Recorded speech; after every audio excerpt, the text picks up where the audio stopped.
નમસ્કાર, સ્વાગત છે આપનું કચ્છ ઉદય ટીવી ન્યૂઝમાં। હું છું દીપિકા પાંચાણી। તો બુલેટિનની શરૂઆતમાં એક નજર હેડલાઇન્સ પર।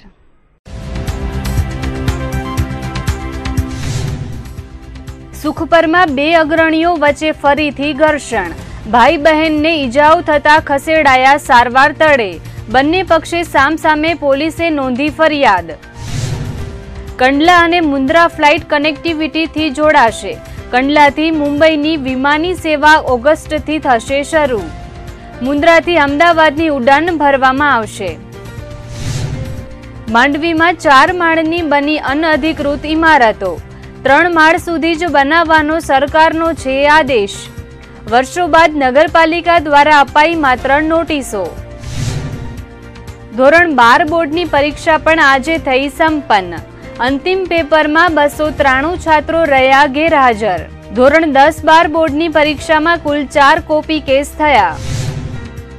ને સામાન્ય પવન નીકળતા ગરમીથી આંશિક રાહત, 2 થી 3 ડિગ્રી તાપમાનમાં નોંધાયો ઘટાડો, વરસાદ ઓછો થવાની સત્તાવાર કોઈ માહિતી નથી।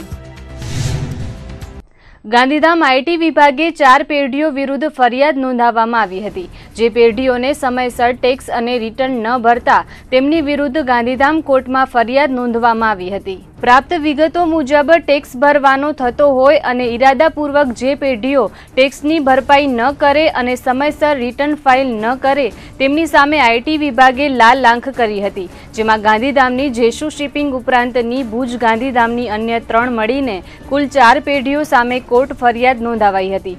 તો હજુ પણ અન્ય પેઢીઓ પર ફરિયાદ થવાના ભણકારા વાગી રહ્યા છે।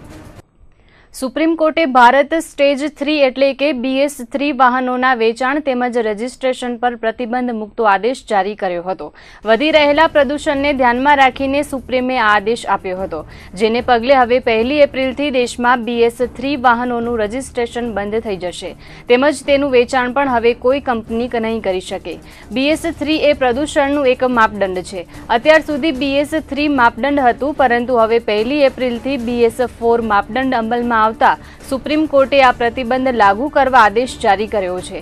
સુપ્રીમ કોર્ટના આ આદેશને પગલે જે પણ કંપનીઓએ BS3 માપદંડને ધ્યાનમાં રાખીને વાહનોનું ઉત્પાદન કર્યું હશે તે હવે માત્ર ભંગાર બની જશે, કેમ કે તેનું વેચાણ કંપનીઓ નહીં કરી શકે।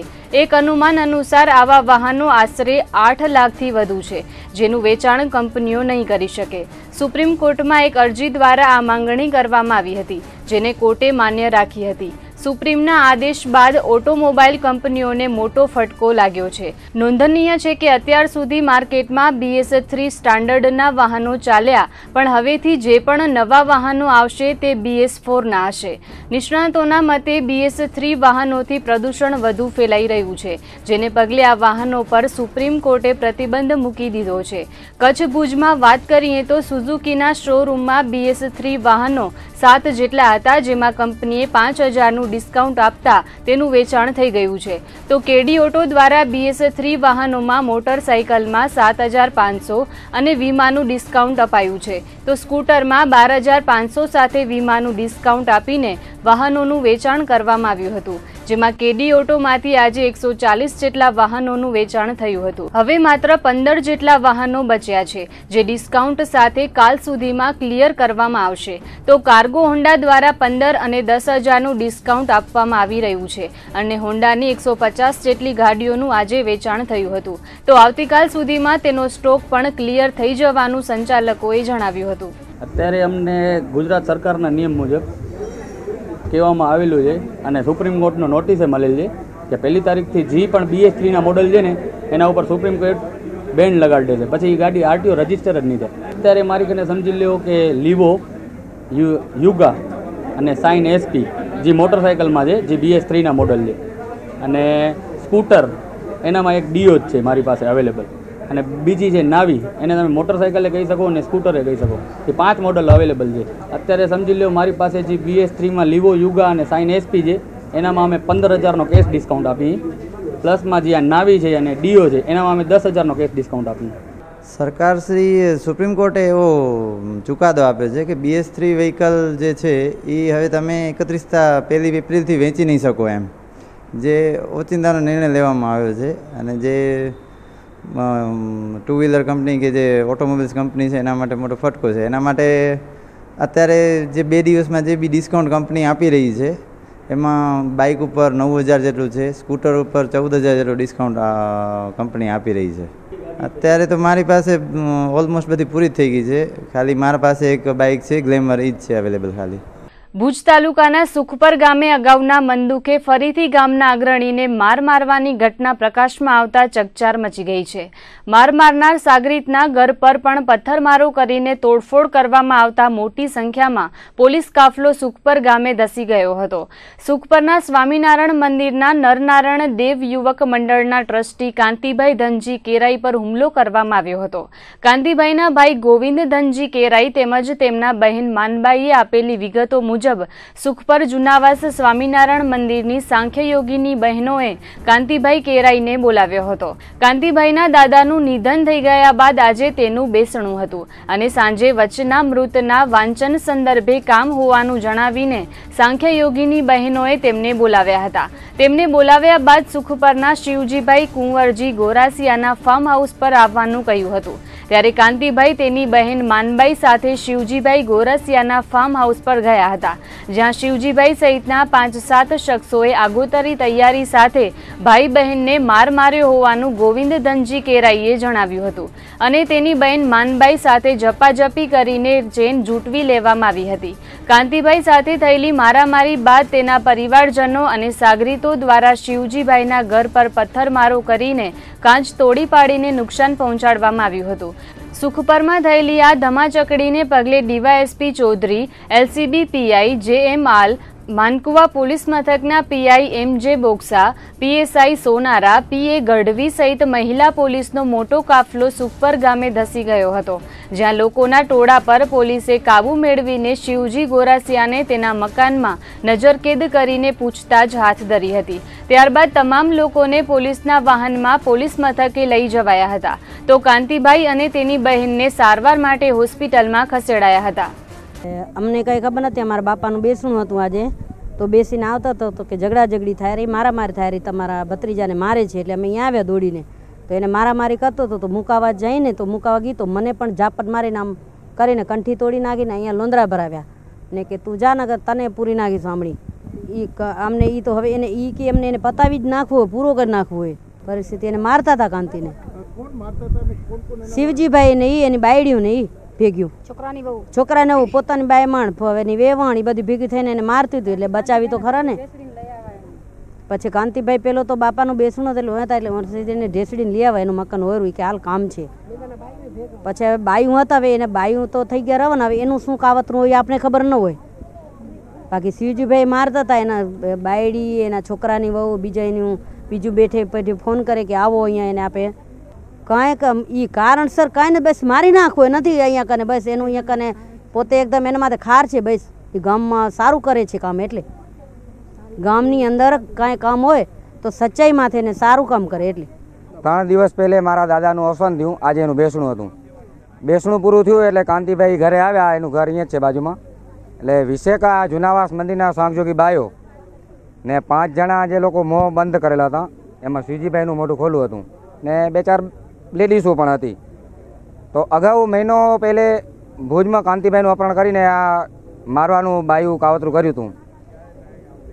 જે તે ભુજ મંદિરથી ન્યાય મળ્યો કે હવે કાંઈ કરવું નહીં. તો સાંગજોગી બાઈઓને જે માફીપત્ર આપ્યા હતા ને જે સચન હતું કે હવે તમારે આવું કરવું નહીં, છતાંય આજે 20 સાંગજોગી બાઈઓ જુનાવાસના આવ્યા હતા અહીંયા. ને આ ફાર્મ હાઉસ છે, કોઈ મંદિરનું જગ્યા નથી.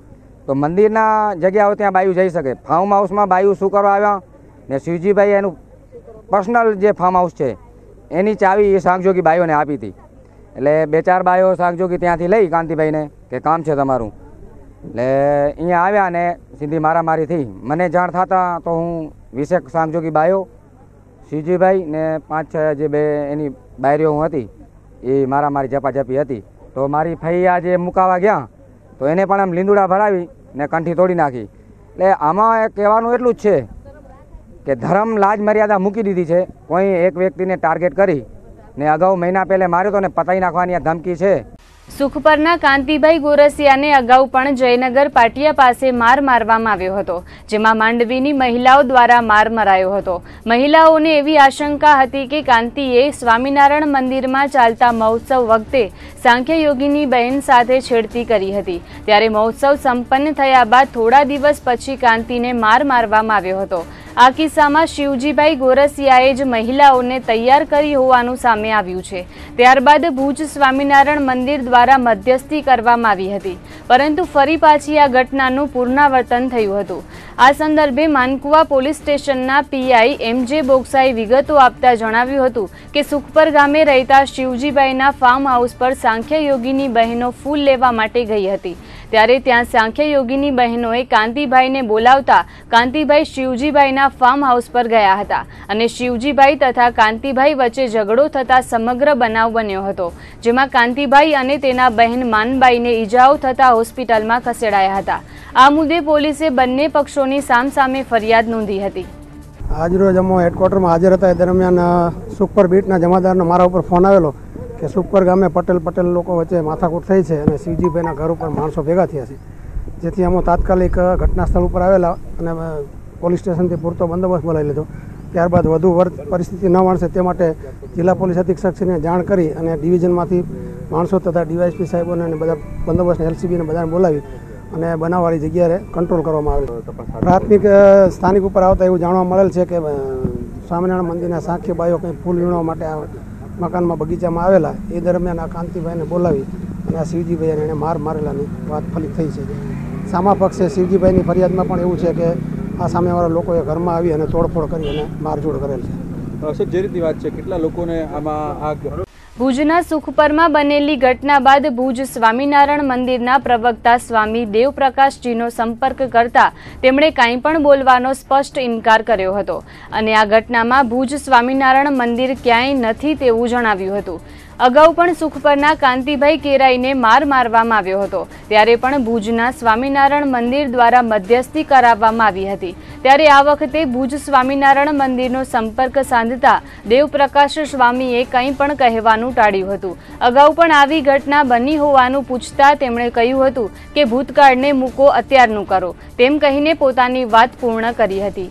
એક તરફ સ્વામિનારાયણ મંદિરમાં કથા ચાલી રહી છે અને બીજી તરફ સુખપરમાં સાંખ્ય યોગીની બહેનો જ સ્વામિનારાયણ સંપ્રદાયના અનુયાયીઓને ફાર્મ હાઉસ પર બોલાવીને આવી ઘટનાઓને પ્રોત્સાહન આપી રહી હોવાની ચર્ચાઓ જાગી છે. દેશના નાના શહેરોના નોન ઓપરેશનલ એરપોર્ટને અન્ય મહત્વના શહેરોથી જોડતી કેન્દ્ર સરકારની ઉડાન યોજના અંતર્ગત આજે નાગરિક ઉડ્ડયન મંત્રીએ પત્રકાર પરિષદ યોજી નવી એવિએશન પોલિસી અંગે માહિતી આપી હતી. આ પત્રકાર પરિષદમાં ઉડાન મેપ જાહેર કરાયો હતો. નાગરિક ઉડ્ડયન મંત્રી પી અશોક જગપતિ રાજુ અને રાજ્યમંત્રી જયંતિ સિન્હાએ દિલ્હીમાં યોજેલી એક પત્રકાર પરિષદમાં જાહેર કરેલા ઉડાન મેપ અંતર્ગત કચ્છના 2 શહેરો કંડલા અને મુન્દ્રાને હવાઈ સેવાથી સાંકળી લેવામાં આવશે તેવી જાહેરાત કરી છે. મેપમાં જાહેર કરાયેલી વિગતો મુજબ આગામી ઓગસ્ટ માસ સુધીમાં કંડલા અને મુંબઈ વચ્ચે સ્પાઇસ જેટની ફ્લાઇટ શરૂ કરાશે. આ જ મહિને મુન્દ્રા અને અમદાવાદ વચ્ચે એર ઓડિશા એરલાઇન્સ ફ્લાઇટ શરૂ કરાશે. દેશના 45 શહેરોને હવાઈ સેવાથી સાંકળતા નવા રૂટ મેપ અંતર્ગત ઓગસ્ટ માસમાં ભાવનગરથી અમદાવાદ સુરતને જોડતી ફ્લાઇટ, દીવથી અમદાવાદ અને જામનગરથી અમદાવાદ, મીઠાપુરથી અમદાવાદને જોડતી ફ્લાઇટ શરૂ થશે. ઉલ્લેખનીય છે કે કંડલા એરપોર્ટને મુંબઈથી જોડતી ફ્લાઇટ શરૂ કરવા છેલ્લા ઘણા સમયથી વિવિધ વેપારી અને ઉદ્યોગ સંગઠનો દ્વારા ઉડ્ડયન મંત્રાલય સમક્ષ અવારનવાર રજૂઆતો થઈ હતી. ત્યારે ઉડ્ડયન મંત્રાલયે કચ્છ પર મહેરબાન થઈને એક સાથે 2 શહેરથી મુંબઈ અમદાવાદ માટેની ફ્લાઇટ શરૂ કરવાનું આયોજન જાહેર કરતા કચ્છવાસીઓમાં ખુશીની લહેર છવાઈ ગઈ હતી. ઉડાન યોજના અંતર્ગત શરૂ થતી સેવા સસ્તા દરની હશે. તેમજ યોજના મુજબ દરેક ફ્લાઇટમાં 1 કલાકના ઉડાન માટે 50% બેઠકો પર બેઠક દીઠ માત્ર 2,500 રૂપિયા ભાડું વસૂલવામાં આવશે. પત્રકાર પરિષદમાં અશોક ગજપતિ રાજુએ જણાવ્યું હતું કે સરકારનો આશય દેશનો આમ નાગરિક પણ હવાઈ સફર કરવાનો છે। આ યોજનાથી રોજગાર અને રોકાણ પર પોઝિટિવ અસર થશે અને સરવાળે તેનો ફાયદો અર્થતંત્રને થશે તેવું તેમણે ઉમેર્યું હતું। હવાઈ સેવાને સસ્તી બનાવવા કેન્દ્ર સરકારે ATF દર 3% ઘટાડ્યો છે। એરપોર્ટ ચાર્જીસ હટાવી દીધા છે અને ઉડાનમાં જોડાયેલી એરલાઇન્સને આર્થિક ભારણ ના પડે તે માટે ખાસ રાહત જાહેર કરી છે તેમ ઉડાન રાજ્યમંત્રી જયંત સિન્હાએ જણાવ્યું હતું। સમગ્ર મેપ કાળજીપૂર્વક તૈયાર કરવામાં આવ્યો છે। કંડલાથી મુંબઈની ફ્લાઇટ શરૂ કરવા અનેક વખત રજૂઆતો કરાઈ હતી, ત્યારે મુંબઈથી અમદાવાદ માટેની પણ હવાઈ સેવા શરૂ કરાય તેવી માંગ ઉઠી હતી। ઉલ્લેખનીય છે કે કંડલા અને મુન્દ્રામાં દેશના સૌથી મોટા 2 પોર્ટ આવેલા છે, ત્યારે વ્યાપાર નીતિને અને મહાબંદરોની મુલાકાતે આવતા પ્રવાસીઓને પણ હવાઈ સફર મળી રહે તે માટે કેન્દ્ર સરકાર દ્વારા ઉડાન યોજના અંતર્ગત કંડલાથી મુંબઈ અને મુન્દ્રાથી અમદાવાદ सुधीनी 2 फ्लाइटों जाहरात कराई थी। मैं इसमें एक बात और जोड़ना चाहूँगा कि जो हम लोगों ने प्राइस कैप रखा है 2500 रुपये का, उस 2500 रुपये में आम जनता इन सब का उपयोग कर सकती है। और जो हमारा नारा था कि हवाई चप्पल वाले भी हवाई जहाज पे बैठेंगे, 2500 रुपये पे ज़रूर अवश्य बैठेंगे। तो ये तो हम लोग कम और मतलब अफोर्डेबल फ्लाइंग करके सब लोगों को हम लोग हवाई जहाज पे जाने के लिए मौका दे रहे हैं। साथ साथ जो आपने कही कि कोई इमरजेंसी में अगर कोई व्यक्ति हो जिसको कहीं पहुंचना हो, तो उस इमरजेंसी में क्या आप कुछ सीट्स वगैरह कुछ आप दे सकते हैं कि नहीं दे सकते हैं। मुझे जितनी जानकारी है वो यह है कि जब आप एयरलाइन के पास जाएं और आप बताएं कि आपके पास ये इमरजेंसी है, तो अधिकतर जो एयरलाइंस हैं इंसानियत के तौर पे आपको सीट दे सकती हैं। तो वो भी एयरलाइंस कर रही हैं। इसलिए इस प्रकार जो हम लोगों का एविएशन नेटवर्क बन रहा है उसमें हमारी आम जनता भी उसका बहुत अच्छी तरीके से उपयोग कर पा रही है। हमारी कोशिश ये रही है कि कम से कम रीजनल बैलेंस बना रहे, और जैसा आपने देखा उस नक्शे से कि वो रीजनल बैलेंस था। देश के जो अगर मोटे तौर पर 5 रीजन्स हम लोग कहें, north, south, east, west and north east, तो 5 रीजन्स में आपने देखा होगा कि वो रूट्स जा रही हैं। एक पर्टिकुलर स्टेट में हो सकता नहीं गई हो, बट रीजनल बैलेंस मेंटेन किया गया है। भारतीय जળસીમા નજીકથી ગુજરાતના માછીમારોને પાકિસ્તાન મરીન સિક્યુરિટી દ્વારા અવારનવાર પકડી પાડવામાં આવે છે, ત્યારે છેલ્લા 1 માસમાં પાક મરીન સિક્યુરિટી દ્વારા 3 વખત ભારતીય માછીમારોનું દરિયામાંથી અપહરણ કરવામાં આવ્યું છે। પરિણામે ગુજરાતભરના માછીમારોમાં રોષની લાગણી પ્રવર્તી છે। ગત સપ્તાહના અંતે ભારતીય જળસીમા નજીકથી પાકિસ્તાન મરીન સિક્યુરિટી દ્વારા પોરબંદર અને ઓખાના 104 માછીમારો સાથે 19 બોટ પકડી પાડવામાં આવી હતી। માછીમારોએ ઇન્ડિયન મેરીટાઈમ બોર્ડર લાઇન એટલે કે IMBL ક્રોસ કરી જતા પાક મરીન સિક્યુરિટી દ્વારા ભારતીય માછીમારોને ઝડપી પાડવામાં આવ્યા હતા। ચાલુ મહિનામાં 3 વખત પાકિસ્તાનની મરીન સિક્યુરિટી દ્વારા ભારતીય માછીમારોને બંધક બનાવીને તેમનું અપહરણ કરવામાં આવ્યું છે, ત્યારે ગુજરાત પોરબંદર માછીમાર એસોસિએશનના પ્રમુખ મનીષ લોઢારીના જણાવ્યા પ્રમાણે બંને દેશો વચ્ચે કરાર કરવા અનિવાર્ય છે અને નોન ફિશિંગ ઝોન વિસ્તાર હાલ 5 થી 10 નોટિકલ માઇલ છે તે વધારીને 20 થી 25 નોટિકલ માઇલ કરવામાં આવે, જેથી બંને દેશના માછીમારો એકબીજાની જળસીમાની અંદર પ્રવેશી ન જાય। વધુમાં તેમણે ઉમેર્યું હતું કે પાકિસ્તાન પાસે ભારતની 975 બોટ જપ્ત છે, તેમજ 440 જેટલા ભારતીય માછીમારો પાકિસ્તાનમાં સજા ભોગવી રહ્યા છે, ત્યારે તેને મુક્ત કરવા માટે ભારત સરકાર યોગ્ય પગલાં લે તેવી માંગ પણ તેમણે કરી હતી। તો જખૌ બંદર બોટ એન્ડ માછીમાર એસોસિએશનના પ્રમુખ અબ્દુલ્લા શાહ પીરઝાદાએ જણાવ્યું હતું કે પાક મરીન સિક્યુરિટી દ્વારા ભારતીય બોટનું અપહરણ કરાય છે, તે વખતે જખૌ બંદરને જ બદનામ કરવામાં આવે છે। તેમના જણાવ્યા પ્રમાણે વાસ્તવમાં જખૌના દરિયામાંથી કોઈ બોટનું અપહરણ થતું નથી। ઈસવીસન 1969થી જખૌ બંદર માછીમારી માટે ધમધમી રહ્યું છે, પરંતુ આજ સુધી જખૌની કોઈ બોટનું અપહરણ થયું નથી। ભારતીય બોટનું અપહરણ કરવામાં આવે છે તે દુર્ભાગ્યપૂર્ણ છે અને આ બોટ IMBL નજીકથી પકડવામાં આવે છે, પરંતુ તેમાં જખૌને બદનામ કરવાથી અહીંના બંદરને નુકસાની થઈ રહી છે। અબડાસા તાલુકાના સિંધોડી ગામના દરિયા કિનારેથી મળી આવેલ નળાકાર વિસ્ફોટક પદાર્થ બોમ્બ હોવાનું તપાસમાં બહાર આવ્યું છે। નળાકાર જેવા પદાર્થને જખૌ કોસ્ટલ પોલીસ દ્વારા કબજે કરીને ભુજના પોલીસ હેડક્વાર્ટર્સ ખાતે મોકલી આપવામાં આવ્યું હતું। આ બોમ્બને ડિસ્પોઝલ કરવા માટે રાજકોટની બોમ્બ સ્ક્વોડની ટીમ આજે ભુજ ખાતે પહોંચી હતી। પ્રાપ્ત વિગતો અનુસાર 2 દિવસ પૂર્વે જ સિંધોડીના દરિયા કિનારેથી નળાકાર જેવો પદાર્થ મળી આવ્યો હતો. આ ધાતુના પદાર્થ પર લોકેશન માર્કરનું ટેગ લખેલું હતું. આ પદાર્થ દરિયામાં લોકેશન અંગેની જાણકારી મળે તે માટે તેને દરિયામાં ફેંકીને સળગાવાતા 10 થી 20 મિનિટ સુધી અજવાળું આપે છે. આ અજવાળાના આધારે લોકેશનની જાણકારી મેળવી શકાય છે. આશંકાસ્પદ વિસ્ફોટક પદાર્થ અંદાજિત 5 કિલો વજન ધરાવે છે.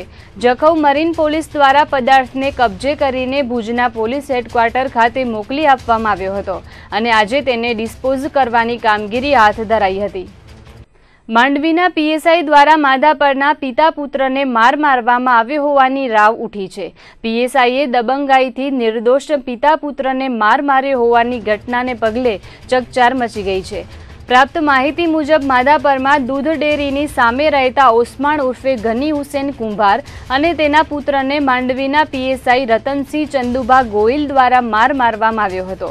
ઈજાગ્રસ્તોને પ્રથમ માંડવીની સિવિલ હોસ્પિટલમાં સારવાર માટે ખસેડાયા હતા અને ત્યારબાદ વધુ સારવારની જરૂર જણાતા ભુજની જીકે જનરલ હોસ્પિટલમાં ખસેડાયા હતા.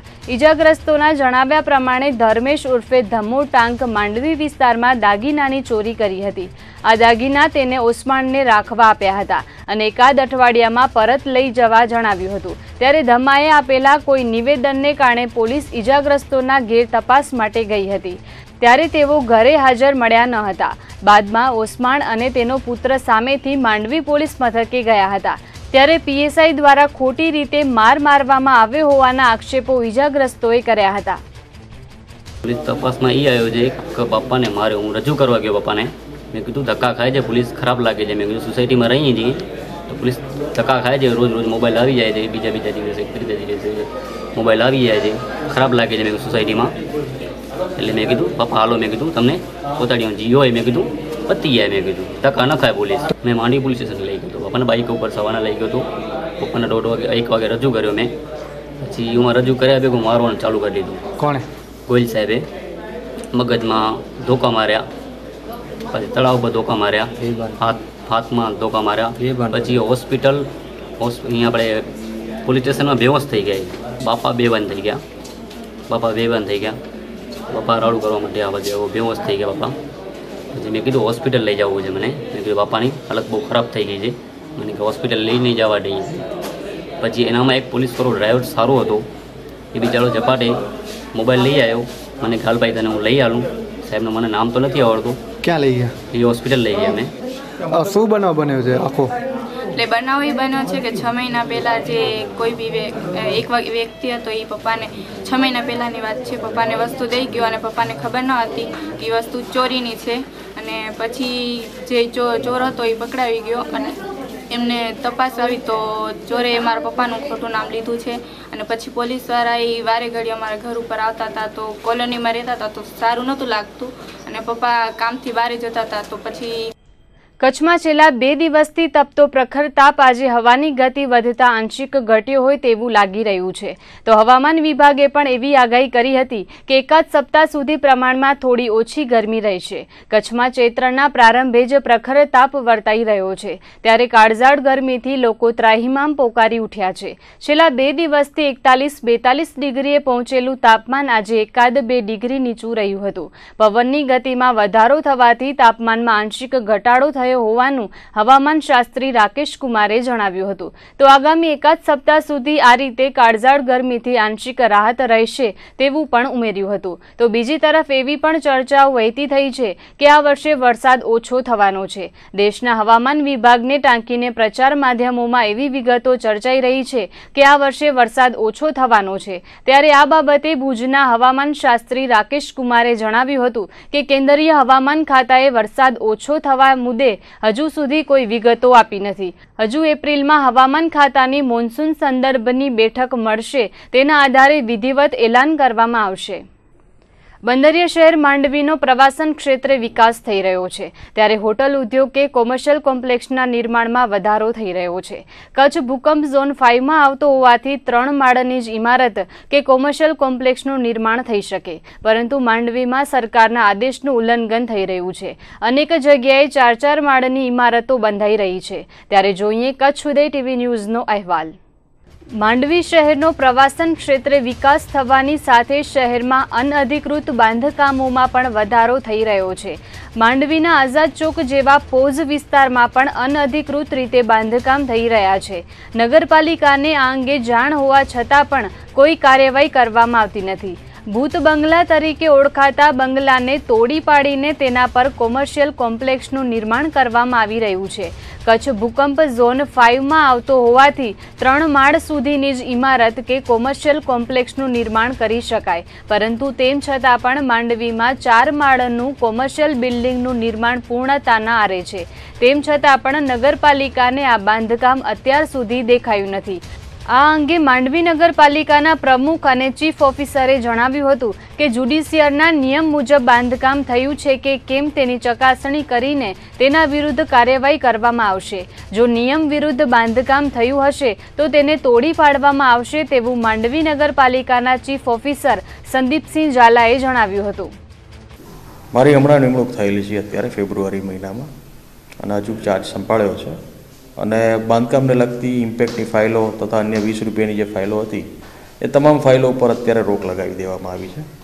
આ સાથે જે અનધિકૃત બાંધકામ હાલમાં ચાલુ છે એને પણ અમે બંધ કરાવીએ છીએ. એના માટે એક યાદી સ્વરૂપે 450 જે ફાઇલ એપ્લિકેશન હતી અને એક યાદી સ્વરૂપે નોટિસ અમે ઇસ્યુ કરી રહ્યા છીએ, જેમાં 7 દિવસમાં પૂરતાનું કહ્યું છે. સાથે જે અમુક અનધિકૃત બાંધકામો છે એને અલગથી અમે નોટિસો પણ આપેલી છે, જેમાં તમે જે વાત કરી રહ્યા છો કે આઝાદ ચોકની અંદર કોઈ બિલ્ડિંગ બની રહી છે એને પણ નોટિસ આપેલી છે, કામ બંધ કરવા માટેની સૂચના આપેલી છે. કામ બંધ નહીં થાય તો નગરપાલિકા બંધ કરાવશે, કારણ કે GDCR મુજબ જ કામગીરી કરવાની રહે છે. તો બીજી તરફ ભુજ ઓક્ટ્રોય નજીક KRL હોટલનું નિર્માણ પણ આ જ રીતે કરાયું હોવાનું દેખાઈ રહ્યું છે. ગ્રાઉન્ડ પ્લસ 3 માળની આ હોટલ બનાવવામાં આવી છે. નિયમ મુજબ ગ્રાઉન્ડ પ્લસ 2 માળની ઇમારતનું જ બાંધકામ કરી શકાય. તેમ છતાં પણ આ હોટલના નિર્માણમાં નગરપાલિકાએ કોઈ વાંધો ઉઠાવ્યો નથી. ભૂકંપ બાદ કચ્છમાં 3 માળ સુધીની જ ઇમારત બનાવવા માટેનો સરકારે જાહેરનામું પ્રસિદ્ધ કર્યું છે, જે મુજબ કોમર્શિયલ કે રેસિડેન્સી માટેની ઇમારત બનાવી શકાય. પરંતુ માંડવીમાં આવા અનેક બાંધકામો થઈ ગયા છે અને અનેક બાંધકામોનું કામ હાલ પ્રગતિમાં છે. ત્યારે સરકારના નિયમ વિરુદ્ધ થતા આવા બાંધકામો સામે નગરપાલિકા લાલ આંખ કરશે કે તે પણ એક સવાલ છે. જો માંડવી નગરપાલિકાના પ્રમુખ સુજાતાબેન ભાયાણીએ જણાવ્યું હતું કે શહેરમાં થઈ રહેલા અનઅધિકૃત બાંધકામોની નોટિસો આપવામાં આવી છે.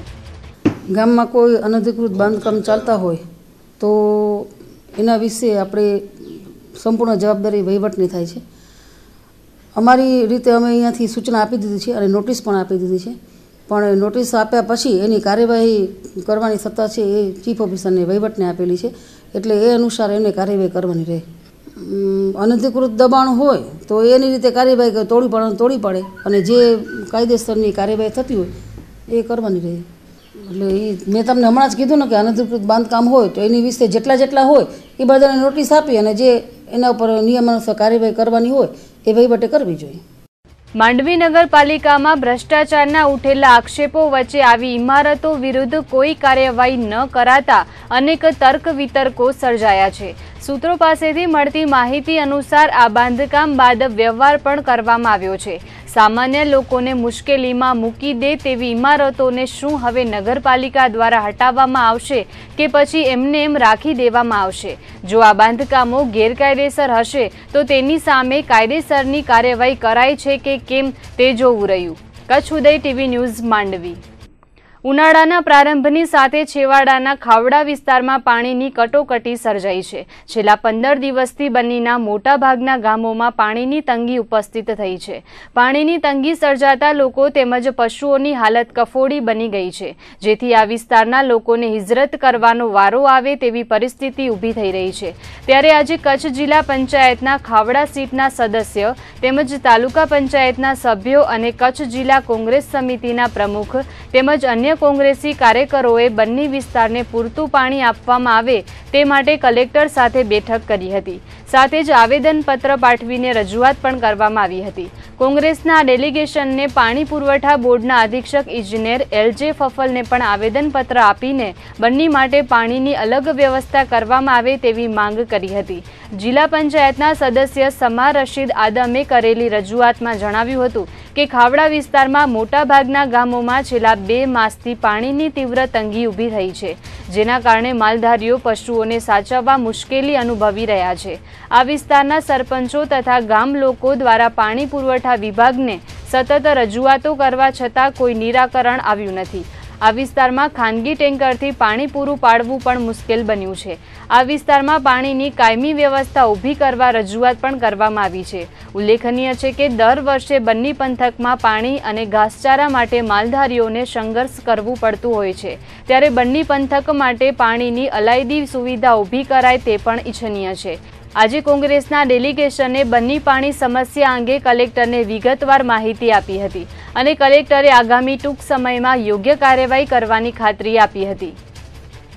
સાહેબ, હું તમને કહું છું, બન્ની એક માલધારી વિસ્તાર છે અને બન્ની એક ચરિયાણ અને રણ વિસ્તાર છે, જેમાં અંદરથી પાણી પુરવઠા બોર્ડ દ્વારા કોઈ સમસ્યા હલ થઈ શકે એમ નથી. તે પાણી ઉપરથી નર્મદાનું પાણી આવે છે, જેના કારણે વારંવાર પાણીની સમસ્યા ઊભી થાય છે.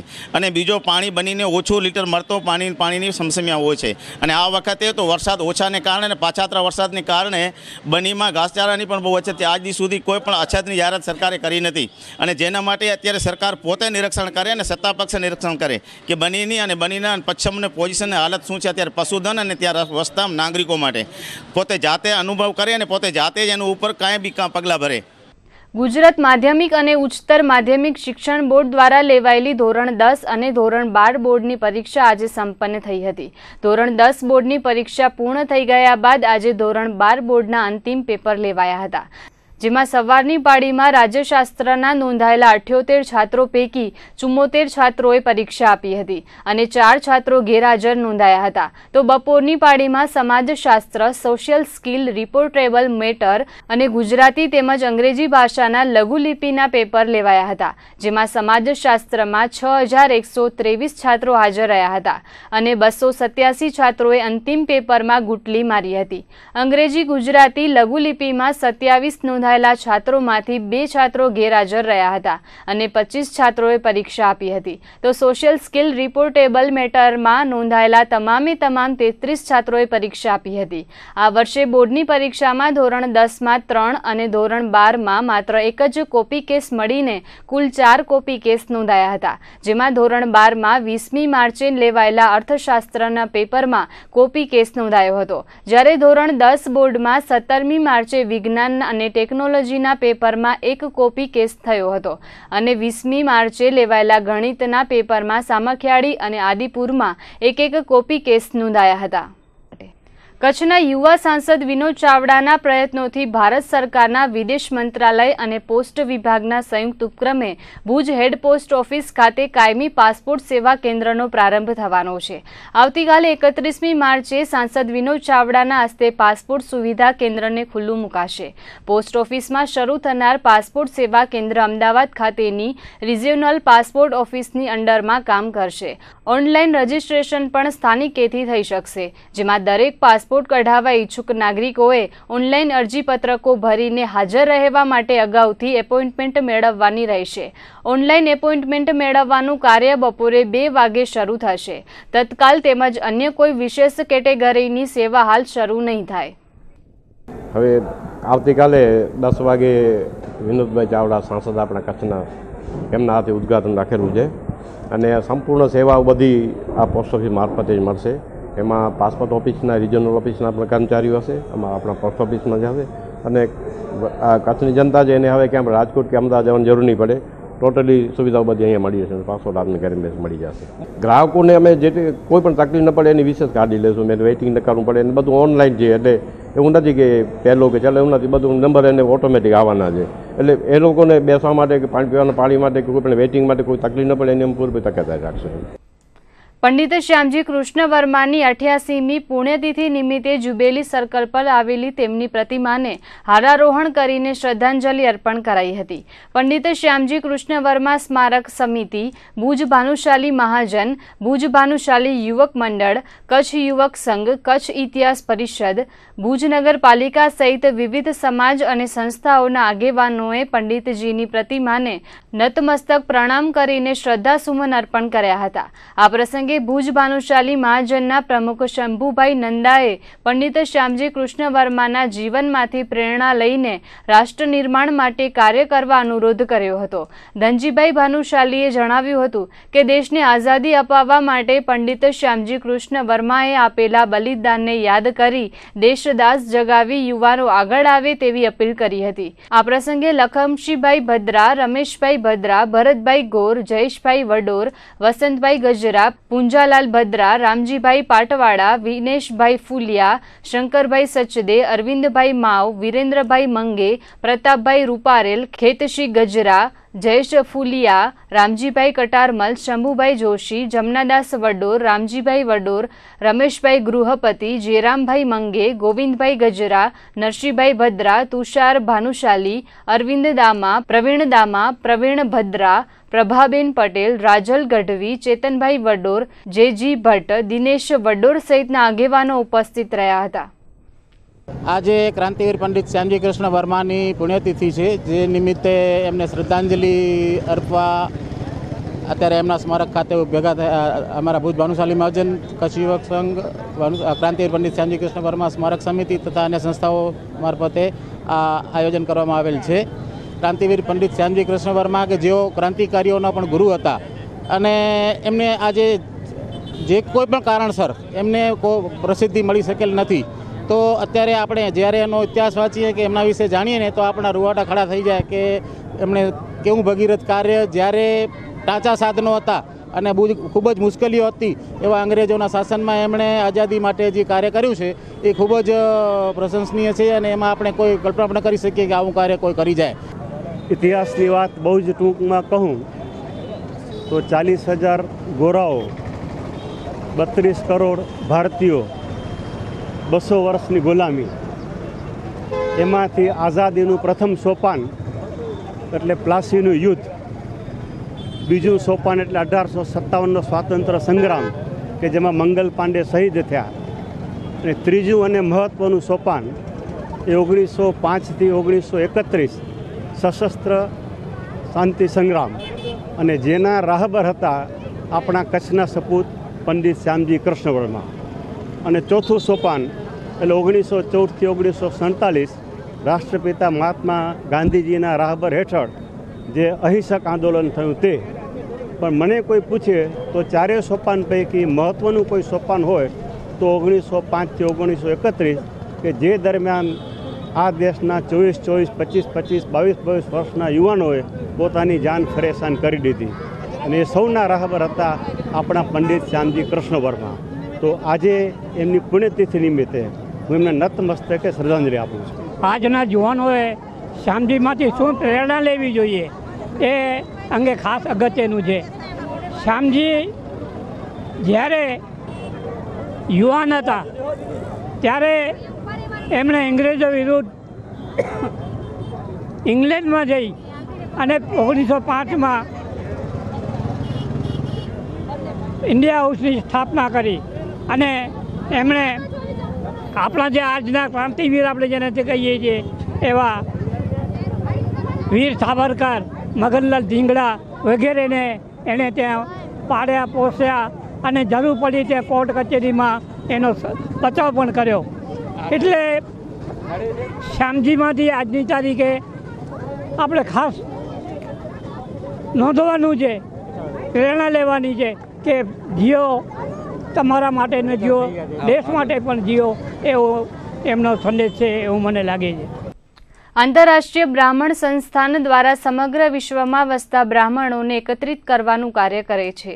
આ સંસ્થાના સંયોજક પંડિત અમિત મિશ્રા છેલ્લા 2 દિવસથી કચ્છની મુલાકાતે છે અને કચ્છના વિવિધ બ્રાહ્મણ સંગઠનો સાથે બેઠક કરી હતી અને કચ્છના બ્રાહ્મણોને સંગઠિત થવા આહવાન કર્યું હતું. બ્રાહ્મણ સમાજ વિવિધ નાના નાના સંગઠનોમાં વહેંચાયેલો છે, જે એકજૂઠ બને તેવી અપીલ કરાઈ હતી. આંતરરાષ્ટ્રીય બ્રાહ્મણ સંસ્થાના સંયોજક પંડિત અમિત મિશ્રા ગત સાંજે ભુજ પહોંચ્યા હતા અને ત્યાં તેમણે આંતરરાષ્ટ્રીય બ્રાહ્મણ સંસ્થા સાથે જોડાયેલા પદાધિકારીઓ સાથે વાતચીત કરી હતી. અમિત મિશ્રા વિશ્વના વિવિધ દેશોનું ભ્રમણ કરીને વિદેશમાં બ્રાહ્મણ સંગઠનને મજબૂત કરવાના પ્રયાસો કરી રહ્યા છે. આ સંસ્થા વિશ્વના 26 દેશોમાં કાર્યરત છે. બ્રાહ્મણ સમાજને પણ સરકારની વિવિધ યોજનાઓનો લાભ આપવામાં આવે તે અંગે અમદાવાદ ખાતે રાજકીય આગેવાનો તેમજ અધિકારીઓ સાથે વિસ્તૃત ચર્ચાઓ કરી હતી. देखिए, हम गुजरात सरकार से बस इतना ही चाहते हैं कि समाज के योग्य बच्चों को शिक्षा के लिए, व्यापार के लिए, यहाँ के परिवार को, कन्याओं को कि सरकार से योग्य मदद किया. जैसे आंध्र प्रदेश के ब्राह्मण समाज के लिए एक आयोग स्थापन किया है, वैसे ही हमने गुजरात गवर्नमेंट से हमने ब्रह्म विकास आयोग की स्थापना की मांग की है. उन्होंने भी हमें विश्वास दिलाया कि हम जल्द से जल्द हम ब्रह्म विकास आयोग के बारे में सोचेंगे और उसे जल्द से जल्द लागू करने की कोशिश करेंगे. सर, ये ब्रह्म आयोग क्या होता है? आयोग ब्रह्म विकास आयोग ये होता है कि वो समाज में जो बच्चे शिक्षा आगे पढ़ना चाहते हैं, नौकरी करना चाहते हैं, व्यापार करना चाहते हैं, तो जिनके पास में धन का अभाव है, तो ऐसे लोगों को गवर्नमेंट सब्सिडी देती है और उनको व्यापार, शिक्षा या इतर कार्य करने के लिए मदद करती है. માંડવી લોહાણા મહાજન સમાજ દ્વારા રઘુવંશી સમાજના ઈષ્ટદેવ પૂજ્ય દરિયાલાલજીની જન્મ જયંતિની ઉજવણી ધામધૂમપૂર્વક કરવામાં આવી હતી. લોહાણા જ્ઞાતિના પ્રમુખ હરીશભાઈ શિવજી ગણાત્રા દ્વારા પૂજા વિધિ કરવામાં આવી હતી. તેમજ લોહાણા મહાજનવાડી ખાતેથી પૂજ્ય દરિયાલાલજીની પાલખી યાત્રા તથા રથયાત્રા નીકળી હતી. ઢોલ શરણાઈના નાદ સાથે ધામધૂમપૂર્વક નીકળેલી શોભાયાત્રા સાંજીપડી થઈને કંસારા બજાર, સોની બજાર, પૂજ્ય સુંદરવનના મંદિરથી થઈને જીટી રોડથી દરિયાલાલજીના મંદિરે પહોંચી હતી, જ્યાં પૂજ્ય દરિયાલાલજીની પૂજા આરતી સહિતના ધાર્મિક કાર્યક્રમો યોજાયા હતા. રથયાત્રામાં બાળકોએ ધારણ કરેલી વેશભૂષાએ અનેરું આકર્ષણ જમાવ્યું હતું.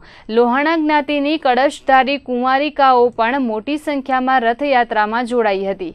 આ પ્રસંગે સમૂહ ભોજન પ્રસાદનું આયોજન પણ કરવામાં આવ્યું હતું. માંડવી લોહાણા સમાજ તરફથી રથયાત્રાનું આયોજન થયેલું, એમાં જુદા જુદા વેશભૂષા સાથેના રઘુવંશી પરિવારને શોભે એવા જુદા જુદા વેશ પરિધાન કરી અને એમાં માંડવી મહિલા મંડળ, માંડવી ઇન્ટરનેશનલ મહિલા મંડળ તેમજ લોહાણા યુવક મંડળ, લોહાણા જલારામ મિત્ર મંડળ અને લોહાણાની જુદી જુદી બધી સંસ્થાઓએ એમાં ઉમંગભેર ભાગ લઈ સવારથી અને મોટી સંખ્યામાં આખા શહેરમાં આજે રથયાત્રા ફરી. તો બીજી તરફ રાપરમાં પણ દરિયાલાલ જયંતિની ભવ્ય ઉજવણી કરવામાં આવી હતી. ચૈત્રી બીજ નિમિત્તે રાપર લોહાણા સમાજ દ્વારા ભવ્ય ઉજવણી કરવામાં આવી હતી. દરિયાસ્થાન મંદિરેથી ભવ્ય શોભાયાત્રા નીકળી હતી, જેમાં લોહાણા સમાજના પ્રમુખ રસિકલાલ ઠક્કર, મહામંત્રી નિલેશ કારિયા, મુકેશ ઠક્કર, દિનેશ ચંદે, લાલજી નાથાણી, તુલસીભાઈ ચંદે, ભોગીલાલ ઠક્કર, યુવક મંડળના પ્રમુખ પ્રફુલ્લ ચંદે, કલ્પેશ રાજદે, હરેશ ઠક્કર, વસંત આદુવાણી સહિતના અગ્રણીઓ તેમજ લોહાણા મહાજનના ભાઈ બહેનો મોટી સંખ્યામાં જોડાયા હતા. દરિયાલાલ મંદિરે સંત ત્રિકાલદાસજીના સાનિધ્યમાં દરિયાલાલ દેવની પૂજા કરવામાં આવી હતી. બપોર બાદ લોહાણા સમાજના વેપારીઓએ ધંધા રોજગાર બંધ રાખ્યા હતા. ચેટીચાંદ નિમિત્તે મહાપૂજા, જલપૂજન, મહાઆરતી, મહાપ્રસાદ સહિતના કાર્યક્રમો યોજાયા હતા. તો આજના બુલેટિનમાં બસ આટલું જ. ફરીથી મળીશું આવતીકાલે. નમસ્કાર.